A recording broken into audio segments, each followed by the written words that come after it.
오늘은 삼위일체 하나님의 창조에 대해서 우리가 말씀을 나눕니다. 태초에 하나님이 천지를 창조하셨다. 창세기 1장 1절의 말씀입니다. 그런데 그 말씀은 우리의 신앙의 선언으로 듣고 믿지 않는 사람들은 그러려니 그렇게 생각하기가 쉽습니다. 왜냐하면 창세기는 믿음을 가진 사람이 읽는 책입니다. 그래야지 믿음이 없는 사람이 창세기부터 읽어가지고 정말 하나님이 천지를 창조하셨다는 것을 알 수가 없죠. 창조라는 것은 그건 신비에 속하는 것이고 하나님의 비밀입니다. 우리는 태어날 때의 그런 일들, 그 이전의 일들도 알지 못하는데 하물며 지구가 창조되고 우주가 창조된 일을 어찌 알 수 있겠습니까?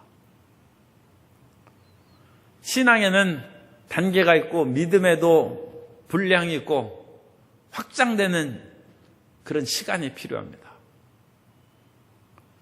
사람들이 마태복음을 읽으면 힘들고 어려워서 성경 못 읽겠다고 그럽니다. 왜냐하면 거기에서 족보들이 쭉 나오고 또 예수님의 탄생 얘기가 나오고 그러니까 힘들어서 믿을 수가 없다는 것이죠.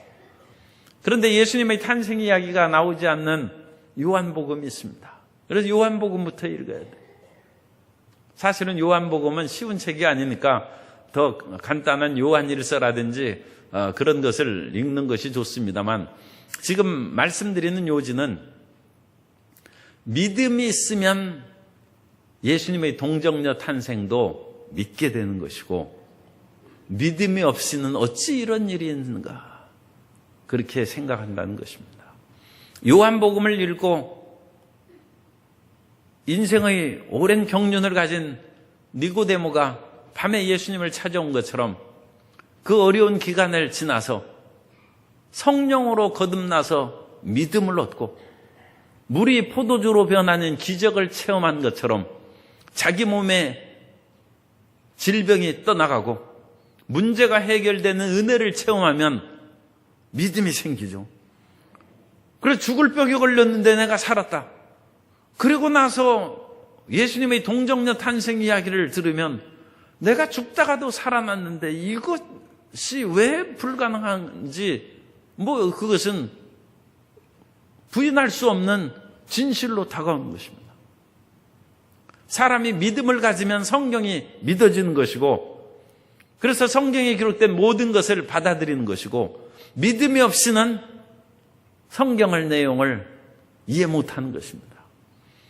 모세가 창세기로부터 신명기까지 기록하는데 모세는 광야에서 40년을 양을 치면서 지냈어요. 그런데 어느 날 하나님께서 모세에게 나타나셔서 넌 가서 애굽에서 고통당하는 이스라엘 백성들을 해방시키고 구원하라고 했습니다. 모세가 기가 막힌 것이죠. 제 나이가 이미 80이고 이미 혀가 둔해서 40년 동안 양을 치면서 살아가니까 학술과 무용이 출중했던 모세도 혀가 둔해지는 것이죠. 그리고 이미 옛날에 그런 기백도 다 사라졌어. 보낼 만한 자를 보내주십시오. 그런데 하나님께서는 내가 능력이 없어도 야훼 하나님이 너와 함께하면 그 일을 이루신다. 모세가 처음에는 그것을 믿지 못했죠. 아니, 이집트의 바로가 얼마나 권력이 강하고 그 마음이 강팍한 사람인데 하나님이 보내셨다고 해서 그 일이 이루어지겠습니까? 이적을 모세에게 주어도 모세가 그것을 잘 선뜻 받아들이지 않았습니다. 그러나 어쩔 수 없이 그야말로 하나님께서 등을 떠밀다시피 해서 바로 앞에 섰는데 기적이 일어났어요. 하나님께서 10가지 재앙으로 바로를 꺾으시고 이스라엘 백성들을 애굽에서 이끌어내셨습니다. 그들이 광야에 나갔을 때 바로가 이스라엘 백성들을 노예로 해서 해방시킨 것을 후회하고 뒤쫓아왔어요. 앞에는 창이라는 홍해고 뒤에는 애국 군대가 몰려오니까 이거 꼼짝없이 갇혀서 죽게 됐습니다. 그야말로 진퇴양난의 그런 위기에 빠진 것이죠. 그런데 홍해가 갈라지고 바로의 군대가 홍해에서 죽고 광야에서 40년을 사는데 하늘에서 만나가 내리고 메추라기 남고 이스라엘 백성들이 살아남았어요. 살아남은 이스라엘 백성들과 모세가 어찌 이런 일이 있을 수 있는가? 거기에서 믿음이 생겨서 바라본 것이 하나님이 창조자이시라는 것입니다. 하나님이 세계와 만물을 만드셨기 때문에 그 당시 세계에서 가장 강력한 나라가 이집트에 애굽의 손에서도 이 노예로 살고 있는 우리를 건져내실 수 있고 하나님이 창조하셨기 때문에 바다가 갈라지고 하나님이 창조하셨기 때문에 하늘에서 만나가 내리는 일이 있습니까?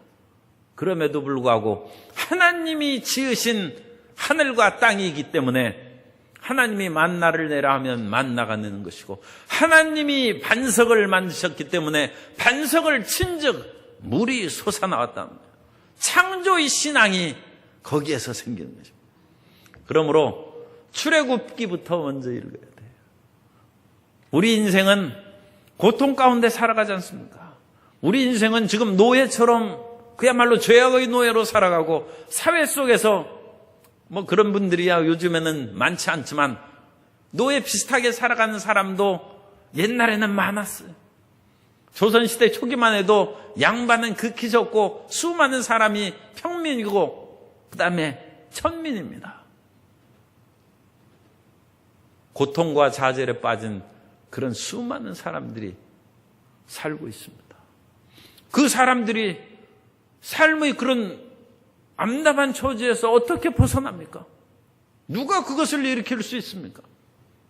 이 세상에서 왕도 가난한 자를 다 구제할 수 없다고 했어요.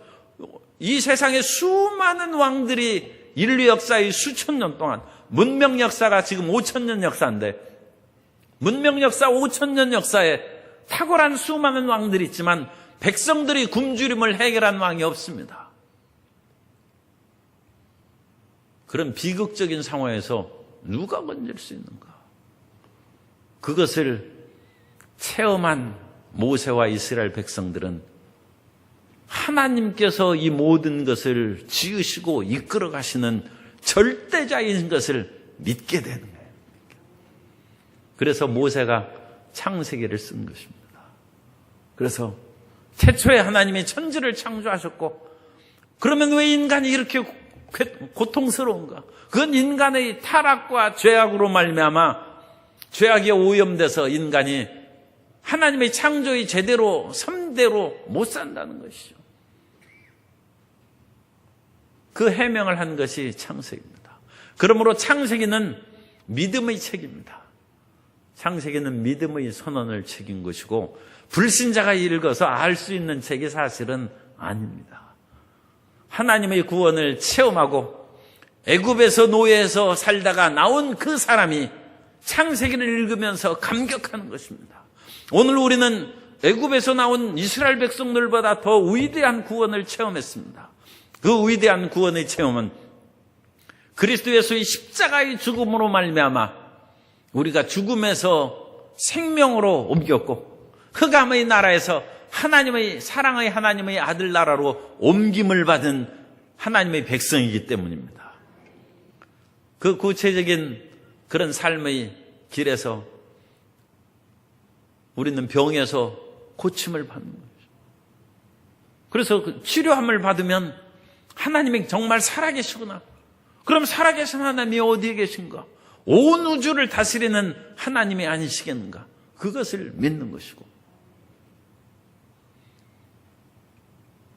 절체절명의 그런 길에서 마지막 삶과 죽음의 그런 절벽에 서 있던 사람이 주님의 음성을 듣고 살아나서 사업에 성공한 사람들이 많이 있습니다. 제가 아는 분도 죽음의 그런 길목에서 하나님의 음성을 듣고 지금 엄청나게 크게 사업을 하고 그야말로 힘에 지나도록, 그러니까 그분이 그렇게 돈을 많이 버는지 내가 알 수가 없어요. 그런데 제 생각에는 아마 10의 5조나 10의 8조를 드리지 않을까 그렇게 생각해요. 왜냐하면 그분의 사업장을 내가 여러 번 갔어요. 그런데 그렇게 크지 않아요.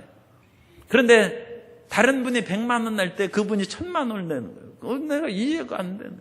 이건 10의 9조를 내는 그런 상황이 아니면 그렇게 나올 수 없어요.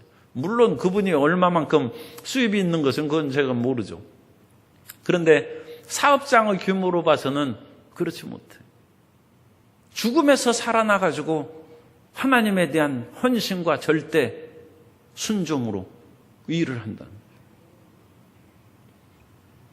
하나님을 만나는 믿음이 먼저입니다. 그래서 3절의 말씀이 특히 그것입니다. 믿음으로, 히브리서 11장 3절입니다. 믿음으로 모든 세계가 하나님의 말씀으로 지어진 줄을 우리가 아나니. 말씀으로 지어진 것을 사람이 어찌 알겠어요? 믿음으로 아는 것입니다. 보이는 것은 나타난 것으로 말미암아 된 것이 아니라, 나타난 것은 이미 있는 것을 뜻합니다. 보이는 것은 이미 존재된 것을 통해서 만들어진 것은 아니다. 이건 하나님의 절대무에서 유를 창조하신 것에 대한 선언입니다. 사람은 유에서 유를 창조하죠. 있는 거에서 있는 것을 만드는 것이죠. 그러나 하나님은 보이는 것은, 우리가 보는 이 온 세상은 나타나 이미 존재하고 있는 그것으로 인하여 하나님께서 만든 것이 아니다. 하나님은 아무것도 없는 것에서 만드셨다. 우리는 그 로마서 4장 17절의 말씀을 많이 그렇게 인용을 하고 그것을 좋아하는데, 기록된 바 내가 너를 많은 민족의 조상으로 세웠다 하심과 같으니 그가 믿은 바 하나님은 죽은 자를 살리시며 없는 것을 있는 것으로 부르시는 이시니라. 여기서 하나님께서 죽은 자를 살리는, 고대 세계 오늘날에도 죽은 자를 살리는 것은 그 우리가 눈으로 보기 어렵죠. 그런데 죽은 자를 살린다. 이건 아브라함의 믿음을 지금 얘기하는 것입니다. 아브라함이 자기 몸의 죽은 것 같음과 사라의 태가 죽은 것 같음을 알고도 믿음이 약해지지 않고 끝까지 하나님을 믿었더니 이삭이 태어났어. 하나님은 죽은 자를 살리는구나. 이삭을 번제로 드리라고 했을 때 아브라함은 이미 자기 몸의 죽은 것 같은 데서 이삭이 태어났기 때문에 하나님은 이삭을 후자로 세운다고 말씀하셨는데, 번제로 드리라고 해서 이삭이 서로 죽는다 할지라도 하나님은 다시 살리실 것이다. 아무것도 없는 상황에서 하나님께서는 하늘의 별들을 보고 내 자손이 이와 같은 이라는 것을 믿으라고 하셨어요. 아브라함이 이를 믿음에 하나님이 이를 의로 여기셨다고 했어요. 무에서 유를 창조하시는 하나님을 아브라함이 믿은 거예요. 이건 아브라함이 처음에 이것을 믿었을 때는 절대 무에서 유를 창조하시는 그 창조 세계에 대해서 생각할 수는 없죠. 우주의 창조에 대해서 아브라함이 생각하는 것은 아마 아닐 것입니다. 자기 삶의 체험이죠. 내 삶이 죽음에서 살아났고, 하나님께서는 내가 아무것도 없는 상황에서 오늘날 이와 같이 거부가 되게 하고, 아무것도 없는 상황, 그리고 창세기 11장에 보면 사라는 불임이라고 했어요.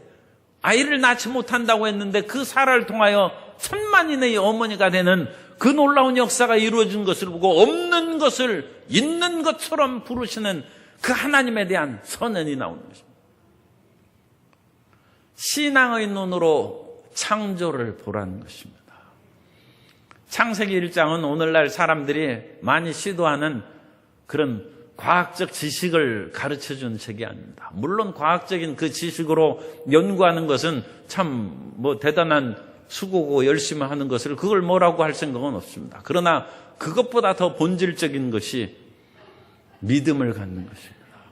하나님이 역사하신 그 모든 것을 체험하고 하나님이 아니면 이 우주가 생길 수 없다는 것이고 하나님이 아니면 사람이 어찌 생기고 하나님이 아니면 이 천지 모든 만물이 어찌 조화롭게 이루어질 것인가. 창조의 근거입니다. 그러므로 따라서 이 창조의 근거는 믿음입니다. 창조의 근거는 믿음입니다. 오늘날 창세기를 읽으면서 그것을 자꾸 지식적으로 해결하려는 그런 사람들이 있고 학교에서도 또 교회 학교에서도 그렇게 가르치는 경향이 있는데 믿음이 있는 사람은 하나님께서 이 모든 것을 지으셨다는 것을 알게 되는 것입니다. 믿음이 지식에 선행합니다. 신앙이 지식에 선행하는 것입니다. 그래서 창조의 근거는 믿음입니다. 두 번째, 창조에 대한 우리의 신앙적인 그런 그 사실을 보다 구체적으로 우리가 보면 창조는 하나님의 당연한 일입니다. 우리가 신앙의 체험을 통하여 하나님을 알게 되면 세상의 만물을 보면 하나님이 이 모든 것을 지으시지 않으면 어찌 있겠는가 하는 것이 당연히 믿어지는 것이죠. 그래서 이 성경은 믿음의 책이기 때문에 하나님의 존재 증명을 사실 하지 않습니다. 성경은 하나님이 계신 것은 당연하다는 것이죠. 그리고 하나님이 안 계시다고 하는 사람은 그것은 아직 철이 안 든 것이고 어리석은 자라고 말씀합니다. 시편 14편 1절에 보면 어리석은 자는 그의 마음에 이르기를 하나님이 없다 하는도다. 그들은 부패하고 그 행실이 가증하니 선을 행하는 자가 없도다. 하나님이 안 계시다고 하는 그 모든 사람들은 부패하고 행실이 가증한 이 세상에서 죄악에 가득한 사람이라는 것입니다. 그리고 정상적인 사람이라면 하나님이 어찌 안 계시겠는가? 그것을 믿는 것이고 하나님이 계신즉 하나님이 천지와 만물을 만드시고 그 모든 것을 섭리하시는 것이 아닌가? 그 마음이 들어오는 것이고 따라서 창조의 모든 하나님의 역사를 보면 우리 마음 가운데 찬양과 경배가 나온다는 것입니다. 옛날에 최자실 목사님이 죽느냐 사느냐의 그 기로에 서서 기도굴에 들어가서 열심히 기도하고 하나님의 응답을 받고 기도굴 밖에 나오니까 나무가 하늘을 향하여 손을 들고 찬양하면서도 나뭇잎이 흔들리는데 막 손을 흔드는. 그래가지고 목사님은 항상 이렇게 손을 흔들고 기도합니다. 하나님의 창조를 보면 경탄과 찬양이 나옵니다. 모든 만물을 보면서 야, 신비하다. 이 아름답고 이 위대한 일이 어찌 이루어지는가. 그것이 우리가 창조의 세계를 바라보는 그런 마음가짐이라는 것입니다. 그래서 시편 기자는 창조가 있고 없고 그것을 따지는 그런 것이 아니라 세상을 보면 찬양이 나오는 거예요. 시편 104편 1절에 보면 내 영혼아 야훼를 송축하라. 야훼 나의 하나님이여 주는 심히 위대하시며 존귀와 권위로 옷 입으셨나이다. 시편 148편 3절 이하에 보면 해와 달이 그를 찬양하며 밝은 별들아 다 그를 찬양할지어다. 하늘의 하늘도 그를 찬양하며 하늘 위에 있는 물들도 그를 찬양할지어다. 그것들이 야훼 이름을 찬양하면 그가 명령하심으로 지음을 받았음이로다. 이 시편의 그런 시인은 해가 그냥 떠가지고 눈부셔 그게 아니라 해가 이렇게 보면 해가 뭐 방긋 웃고 그러지 않습니까? 그건 하나님 보고 웃는 거예요. 하나님을 찬양하는 거예요. 해와 달이 하나님을 찬양하고 별들이 왜 반짝반짝 빛나고 하나님을 찬양하는 거예요. 그게. 별들을 보고 물론 별들이 반짝반짝하고 그럴 때 물론 성도 여러분 보고도 안녕 인사하고 이제 반짝거리는 것이죠. 그런데 그거보다 더 깊은 신앙은 별들이 공연히 웃는 것이 아니라 하나님을 찬양하는 거예요.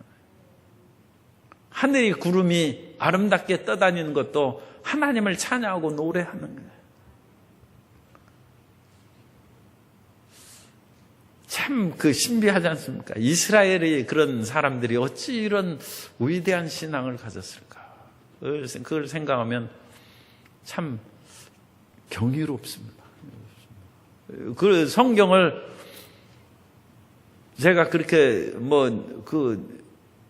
이제 연구를 그래도 했죠. 수십 년을 했는데 성경을 그렇게 수십 년을 읽고 연구해도 갈수록 성경은 정말 이것은 하나님이 주시지 않으면 이렇게 사람이 쓸 수 있는 책이 아닙니다. 이런 해와 달을 보면서 하나님을 찬양한다는 생각이 나오겠어요?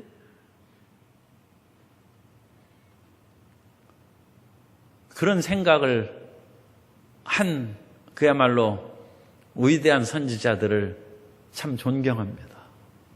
성경에 기록한 그런 위대한 하나님의 종들을 제가 존경합니다.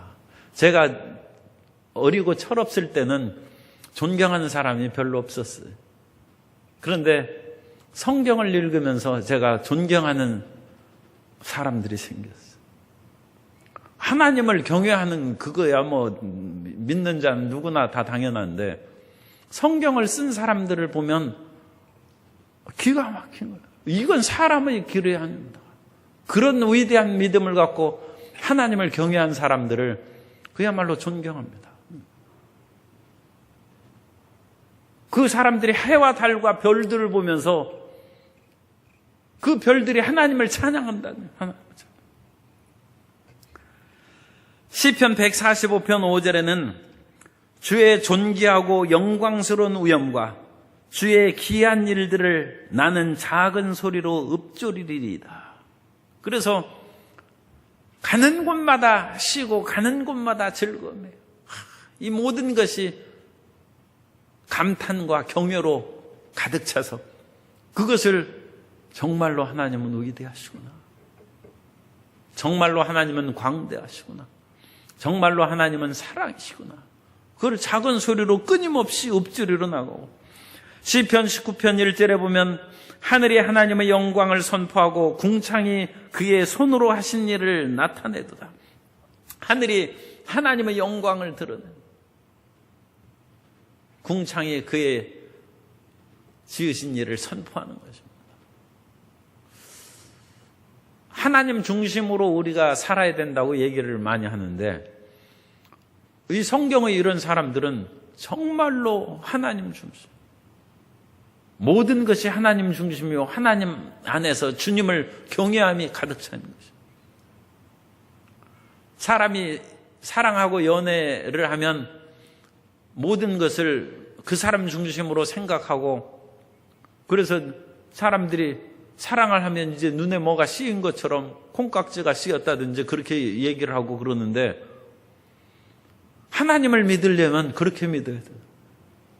천지와 만물을 보면서 자기만 찬양하는 것이 아니라 하늘에 떠다니는 구름과 온 천지 만물이 하나님을 찬양하고 자기만 찬양하는 것이 아니라 해와 달과 별들이 하나님을 찬양하고 하늘의 천군 천사들도 하나님을 찬양하고 땅에 있는 모든 짐승과 피조물도 다 하나님을 찬양하라고 권유하고 왜냐하면 하나님이 그런 모든 것을 지었은즉 어찌 짐승이 밥만 먹고 뛰어다니기만 하겠습니까? 하나님 찬양하라는 거예요. 신앙의 영역이 확대되는 것입니다. 우리가 처음 예수님을 믿는 것은 문제를 해결하고 나 살자고 예수님을 믿는데 예수님을 믿고 거듭나고 우리의 믿음의 눈이 열리고 믿음의 귀가 열리면 온 천지 만물이 하나님의 숨결이요 하나님의 손길인 것을 보고 감격하고 찬양하는 것이고 어찌 나만 이와 같이 하나님을 찬양하고 기뻐하기만 살겠는가. 모든 만민들아 하나님을 찬양하라는 전도 열정으로 충만한 것이고 더 나아가서 땅과 모든 것도 하나님을 찬양하라. 그래서 프란치스코가 설교하고 찬양할 때 새들도 토끼들도 설교 듣게 놔두라는 거예요. 모든 피조물이 하나님의 말씀을 듣고 하나님을 경배하고 찬양하라는 거예요.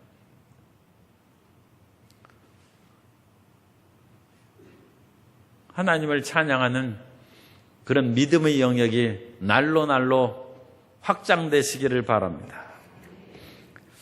하나님 앞에서 이와 같이 찬양할 뿐만 아니라 우리가 한 가지 더 기억해야 될 것은 하나님에 대한 그런 신앙을 할 때 천지와 만물을 지으신 하나님 앞에서 겸손한 것입니다. 욥기 37장 14절 이하에 보면 욥이여 이것을 듣고 가만히 서서 하나님의 오묘한 일을 깨달으라.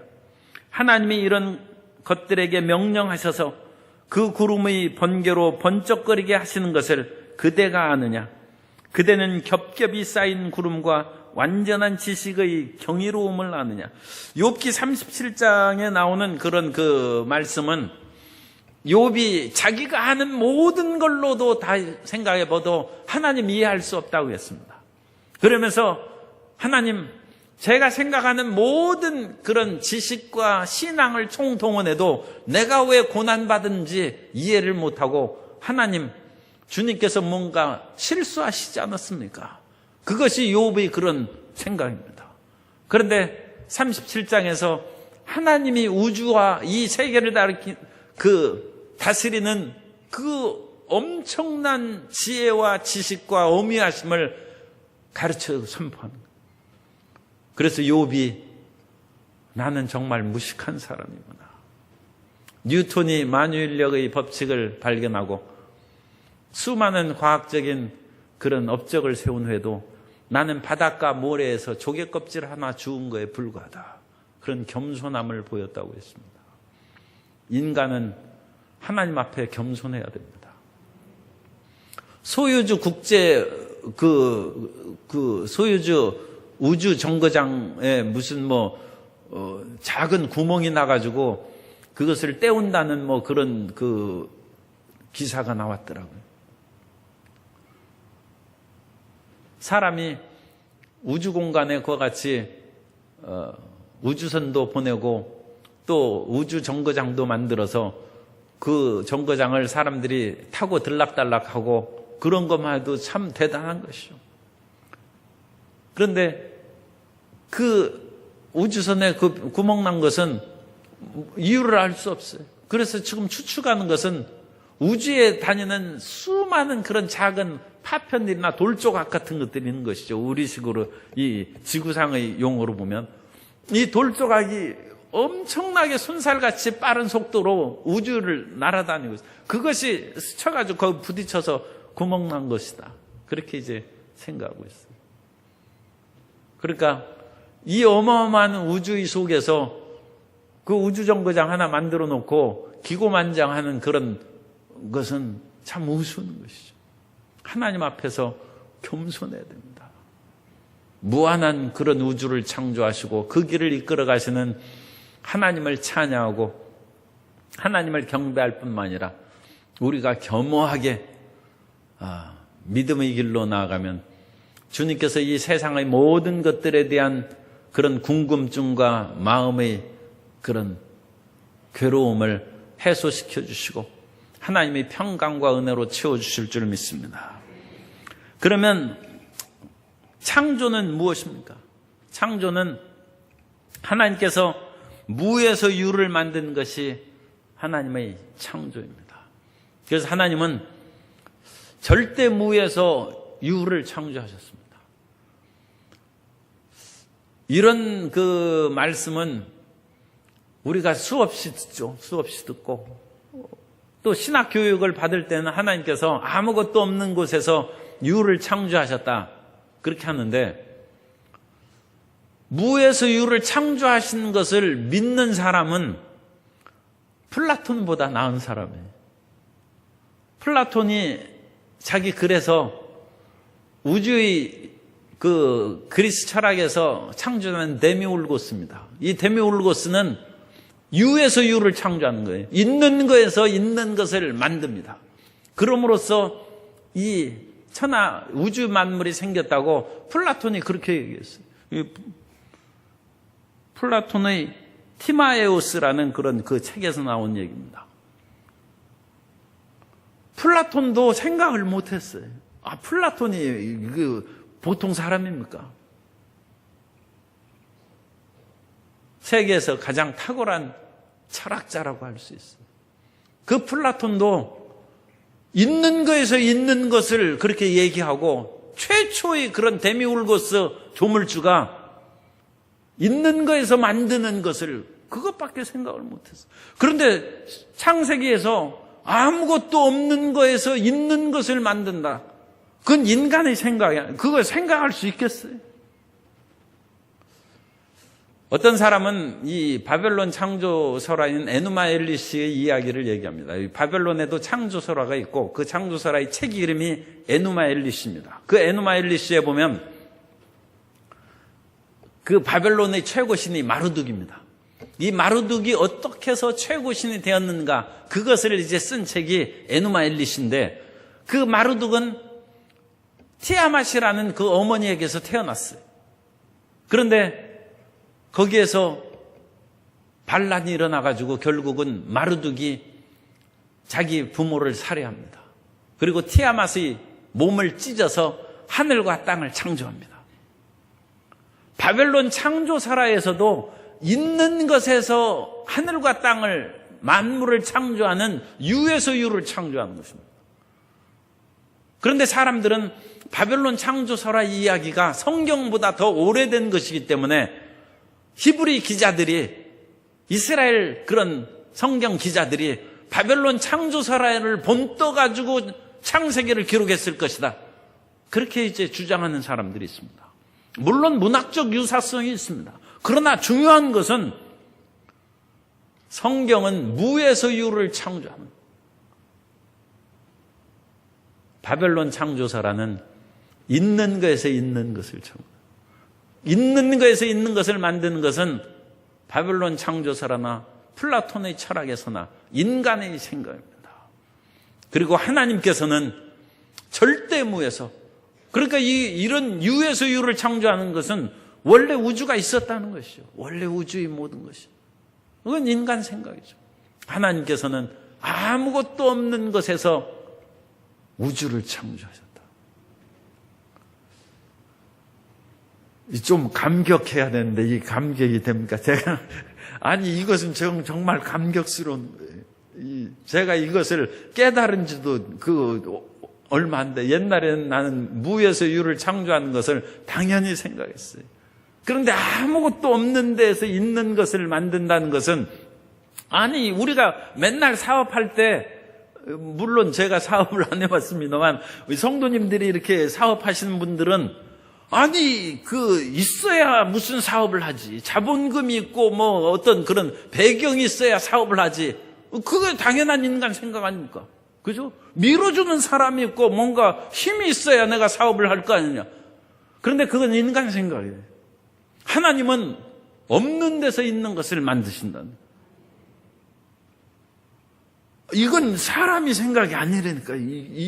그러니까 그것이 마음에 믿음으로 들어오면 사업하기 쉽죠. 무에서 유를 창조하신 하나님의 능력으로 없는 데서 있는 것을 창조하는 위대한 사업가가 되시고 위대한 창조의 능력을 가진 하나님의 백성들이 되시기를 예수님의 이름으로 축원합니다. 하나님이 그렇게 하시고 하나님이 그렇게 하신 위대한 형상과 모양으로 사람을 만드셨다. 그것이 믿음입니다. 그것이 믿음. 그 믿음으로 나아가. 그래서 이 절대무에서 유를 창조하는 것이 크레아티오 엑스 니힐로 절대무에서 유를 창조하셨다. 그거 손바닥에 이렇게 써놔야 돼요. 옛날에 옛날 선생님은 참 그것을 정말 하나님이 천지를 창조하셨다. 그걸 손바닥에 쓰라고 했으면 좋았을 텐데 옛날 선생님은 그걸 몰랐어요. 그래가지고 손바닥에 내일 걸레 가져오라 그거 쓰라고 그렇게. 그래가지고 집에 가면 그거 잊지 말고 어머니 보고 만들어 달라고 해서 가져오라.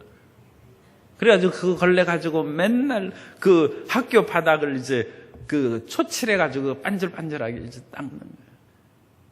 그런데 정말로 손바닥에 새겨야 될 것은 하나님이 천지를 창조하시고 무에서 유를 창조하셨다. 그리고 하나님이 사람을 사랑하신다. 독생자를 주셨다. 그런 것을 새겨야 돼요. 그런 것을 서기한 그 함을 유대인들은 그것을 기도할 때 손과 이마에 묶어서 그렇게 그러니까 정말로 진리를 마음에 새기고 묶으니까 그렇게 하는 사람들이 발전하고 성공하죠. 우리는 그걸 생겨야 돼. 끊임없이 내가 무엇을 가지고 이 사업을 성공하고 무엇을 가지고 이 세상에서 성공자가 될 수 있을 것인가. 하나님께서 죽은 자를 살리시고 없는 것을 있는 것 같이 부르셨다. 나는 죽어도 살 것이고 살아있을 때에도 없는 것에서 위대한 하나님의 세계를, 하나님의 선하심을 내가 만들어낼 것이다. 그것이 창조 공부예요. 창조. 하나님이 천지를 창조했다는 것은 뭐 하나님이 하신 구만리장천을 우리가 교육 배우고 지금 그것을 외우고 하는 그것이 문제가 아니에요. 그것을 우리 삶 가운데 적용해서 우리 눈에는 아무 증거 안 보이고 귀에는 아무 소리 안 들리고 손에는 잡히는 거 없고 앞길은 칠흑같이 어두울지라도 나는 하나님과 더불어 일어선다는 것입니다. 하나님과 더불어 살아난다는 것입니다. 그것이 창조의 믿음입니다. 창조의 이 말씀도 상당히 좋아가지고 제가 말씀을 드리겠습니다. 독일의 그런 신학자의 슐라이어마허가 있는데 이 슐라이어마허가 창조의 교리는 하나님에 대한 절대 의존의 표현이라고 했습니다. 창세기 1장 2장을 읽으면서 그걸 뭐 창조를 과학적으로 규명하고 뭐하고 그런 것이 지금 첫째 중요한 것이 아니라 이 창조의 교리는 하나님에 대한 절대 의존의 표현이다. 나의 모든 영과 육체와 삶의 모든 것이 하나님께로부터 나왔다는 절대 의존의 고백이라는 것입니다. 그래서 창세기를 읽으면서 주님, 나의 모든 것이 하나님께로부터 나왔군요.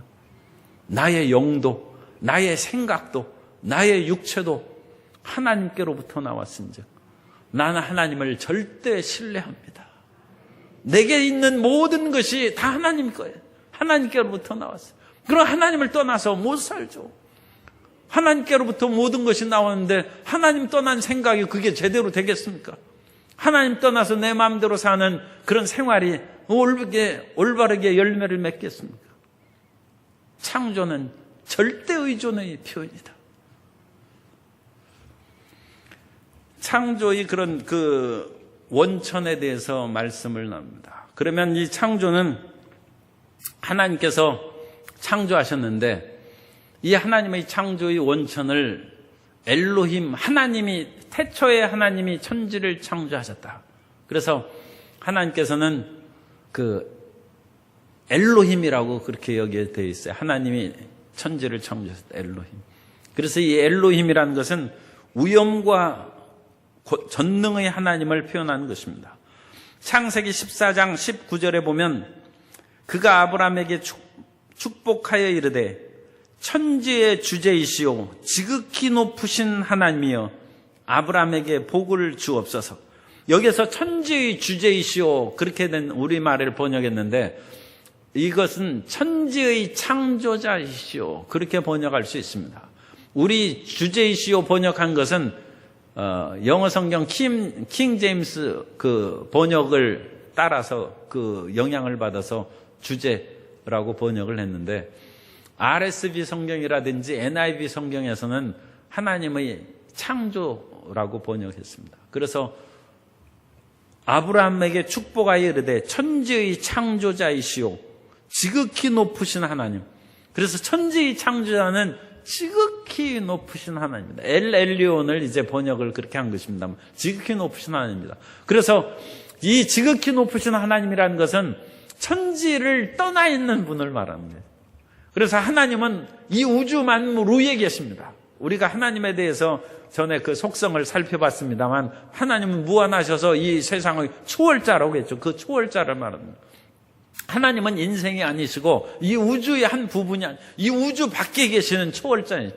그러므로 하나님께서 이 우주 밖에 계시기 때문에 우주 안에 있는 일들을 해결할 수가 있어요. 우주 안에 있는 사람은 이 안에서 소용돌이가 칠 때 해결을 못해요. 그러나 이 나라에 여러 가지 크고 작은 문제가 생길 때 이 나라 밖에서 그것을 객관적이고 냉철하게 보면 해결할 수 있는데 안에 소용돌이 속에 있는 사람은 해결하지 못하죠. 늪 속에 빠진 사람은 계속 허우적거릴수록 늪에 빠져들어갔는데 늪 밖에 있는 사람은 늪 안에 있는 사람을 건져낼 수 있습니다. 그래서 엘로힘의 의미는 지극히 높으신 하나님은 이 우주 밖에서 초월하고 계시기 때문에 우리를 건져주실 수 있는 하나님이라는 것을 뜻하고 있습니다. 건질 수 있는 능력과 힘이 있다는 거예요. 그래서 어떠한 문제도 문제 밖에 있는 하나님께서는 우리를 건져내실 수 있습니다. 그런데 중요한 것은 늪 밖에 있는 사람이 그 늪 안에서 허우적거리는 사람이 살려달라고 하는데 살려주느냐 아니면 못 본 척하고는 가느냐, 그게 문제죠.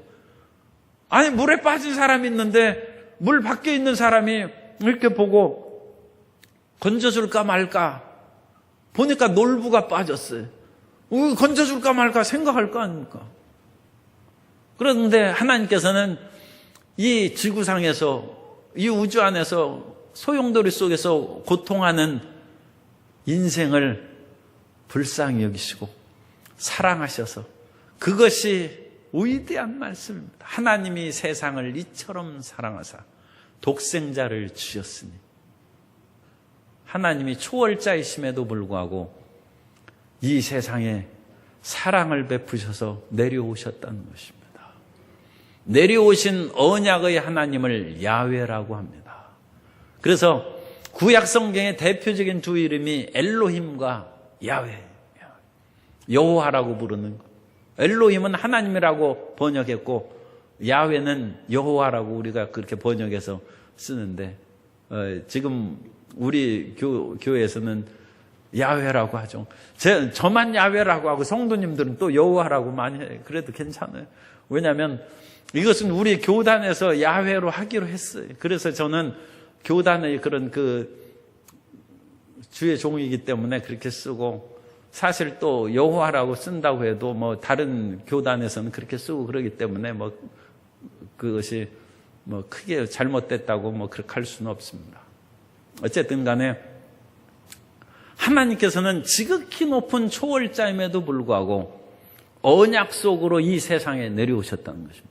그래서 하나님께서 아브라함에게는 전능하신 하나님으로 나타났어요. 엘샤다입니다. 엘 하나님으로 그것은 일종의 그 초월자이고 능력을 상징하는 거예요. 그런데 모세에게는 지금 모든 이스라엘 백성들이 노예로 막 죽어가고 있어요. 고통과 그 고된 노동으로 인하여 힘겨워서 살아갈 수 없어요. 그 상황을 보고 하나님께서 내가 야훼로 너에게 이름을 계시하노니 야훼 하나님이 이스라엘 백성들을 앞으로 너를 보냈다고 가서 얘기하라는 것입니다. 그래서 야훼 하나님은 언약의 하나님, 이스라엘과 계약을 체결해서 그들을 건지신 하나님이십니다. 그 하나님께서 우리와 함께 계셔서 이 세상의 창조의 모든 일을 이끌어 가십니다. 그러므로 하나님을 부를 때 야훼 하나님이라고 부르는 것이 좋아요. 그래서 야훼 엘로힘이죠. 야훼 엘로힘인데 야훼 엘로힘 그렇게 부르셔도 돼요. 하나님은 알아들으셔. 그런데 성경에는 여호와 하나님이라고 그렇게 많이 나오지 않습니까? 그 두 개가 결합되는 거예요. 그래서 초월하신 하나님과 이 땅에서 사랑을 베푸신 언약의 하나님을 결합시켜서 야훼 하나님이라고 그렇게 합니다. 야훼 하나님, 지극히 높은 능력을 가지고 계시면서도 이 낮고 죄악에 빠진 자를 무관심하지 아니하고 독생자를 보내신 그 사랑의 야훼 하나님, 나를 건져 주옵소서. 그러면 하나님은 능력도 있으시고 우리를 사랑하심으로 우리를 건지시고 창조의 세계를 변하시는 것입니다. 그래서 이 창조의 위대한 하나님은 야훼 엘로힘, 야훼 하나님인데 그 야훼 하나님은 삼위일체의 하나님이십니다. 그래서 야훼 엘로힘 하나님은 성부 하나님께서 창조하셨습니다. 그래서 성삼위일체 하나님께서 창조에 다 관여하셨습니다만 대표적인 창조주는 성부 하나님으로 우리가 고백합니다. 우리가 사도신경에서도 전능하사 천지를 만드신 하나님 아버지, 천지를 만드신 그 예수님이라고는 안 하죠. 그죠? 그래서 창조의 대표자는 하나님이십니다. 하나님 아버지십니다. 하나님 아버지. 그러니까 하나님 하면 세 분이 다 이제 들어가니까 하나님 아버지. 그래서 성부 하나님께서 천지를 창조하셨습니다. 신명기 32장 6절에 보면 어리석고 지혜 없는 백성아 야훼께 이같이 보답하느냐 그는 내 아버지시오 너를 지으신 이가 아니시냐 그가 너를 만드시고 너를 세우셨도다. 그래서 만드시고 창조하신 분은 하나님 아버지고, 그러면 이 하나님 아버지께서 어떻게 우리를 만드셨는가? 구체적인 것은 하나님께서 말씀으로 만드셨다는, 말씀으로 창조하셨다. 그래서 말씀은 창조의 도구고 대행자입니다. 이 도구라는 말은 조금 말이 이제 좀 거칠 수가 있으니까 그냥 대행자. 그래서 하나님이 직접 이 모든 것을 만드신 것이 아니라 그 어떤 도구가 있어야죠. 그 말씀이라는 거예요. 말씀을 통해서 천지를 만드셨다. 그래서 말씀이신 예수님께서 대행자로서 천지와 만물을 만드셨습니다. 시편 33편 6절 9절을 보면 야훼의 말씀으로 하늘이 지음이 되었으며 그 만상을 그의 입 기운으로 이루었도다. 그가 말씀하심에 이루어졌으며 명령하심에 견고히 솟도다. 그래서 하나님께서는 그 말씀을 선포하심으로 천지를 만드셨어요. 그것을 요한복음에서도 분명히 말씀합니다. 요한복음 1장 1절 3절에 보면 태초에 말씀이 계시니라. 이 말씀이 하나님과 함께 계셨으니 이 말씀은 곧 하나님이시니라. 만물이 그로 말미암아 지은 바 되었으니 지은 것이 하나도 그가 없이는 된 것이 없느니라. 그래서 말씀이신 예수님께서 만드셨어요. 그래서 예수님은 하나님 아버지의 창조 대행자이십니다. 창조 대행자이시고 하나님께서는 이제 말씀으로 그 도구를 삼으셔서 만드시고, 그런데 그 말씀으로 만드실 때 이 온 우주에 성령이 운행하셨어요. 땅에 혼돈하고 공허하며 흑암이 깊은 가운데 있을 때 하나님의 영이 수면에 운행하셨어요. 성령의 기운입니다.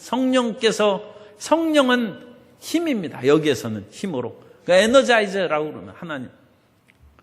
그래서 성령의 그런 힘이 충만하게 있을 때 빛이 있으라 하매 빛이 있었다. 그러니까 우리가 어떤 일을 주의 말씀으로 선언할 때 병아 물러가라, 마귀야 물러가라 할 때 어떻게 돼 있어야 돼? 성령이 운행하고 계실 때 마귀야 물러가라 그래야지. 성령이 안 계신데 마귀야 물러가라 그러면 스게와의 7 아들처럼 그 귀신이 성령이 안 계시니까 아니 내가 예수님도 알고 바울도 알거냐 너는 누구냐 해가지고 이 귀신이 달려들어가지고 그 망신당하고 그냥 옷 다 벗겨가지고 도망가는. 성령의 충만함을 받는 가운데 빛이 있으라며 빛이 생긴 것입니다. 그러니까 그것을 비유를 생각하면 우리가 자동차가 좋은 차가 있어요. 그런데 자동차를 움직이려면 이 배터리가 그 충전이 되어 있어야죠. 그리고 이 겨울에 요즘에는 차들이 다 좋으니까 그런 일이 별로 없습니다만 옛날에는 추운 겨울에는 이 차가 얼으면 시동이 안 걸려요. 시동이. 이 배터리가 방전이 다 돼서 나가는 거예요. 그러면 시동을 거는 것은 이제 차라가 움직이라고 명령하는 거예요. 차야 움직여라 명령해도 아예 안 걸려요. 왜냐하면 에너지가 없어요. 에너지가. 휴대폰이 아무리 좋은 거 있어도 휴대폰에 그 건전지가 떨어지면 그게 무용지물이죠. 그죠? 그 명령을 듣습니까? 성령의 충만. 성령의 역사가 함께하고 예수님의 말씀이고 성령은 에너지원이시고 예수님은 하나님 아버지의 창조의 대행자, 말씀이 도구가 되는 것이고 하나님 아버지께서 주체가 돼서 창조하셨다. 그래서 성삼위일체 하나님께서 우리를 창조하셨고 우주를 창조하셨고 온 세계 만물을 창조하셨습니다. 그것을 어떻게 증명하느냐? 믿음으로 압니다. 믿음은 하나님의 창조를 아는 것이고 그럼으로써 다시 말씀을 드립니다. 믿음은 바라는 것들의 실상이요 보이지 않는 것들의 증거니 선진들이 이로써 증거를 얻었느니라. 믿음으로 모든 세계가 하나님의 말씀으로 지어진 줄을 우리가 아나니 보이는 것은 이미 있는 나타난 것으로 말미암아 된 것이 아니니라.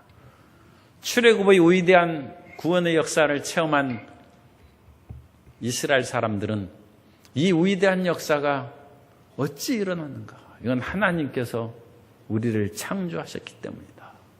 오늘 우리가 예수님 믿고 거듭나고 문제가 해결되고 치료받는 위대한 역사가 어떻게 일어났습니까? 창조주 하나님이 우리와 함께 계시기 때문입니다. 그 믿음으로 새 창조의 위대한 역사를 이루어 가시는 성도님 되시기를 예수님 이름으로 축원합니다.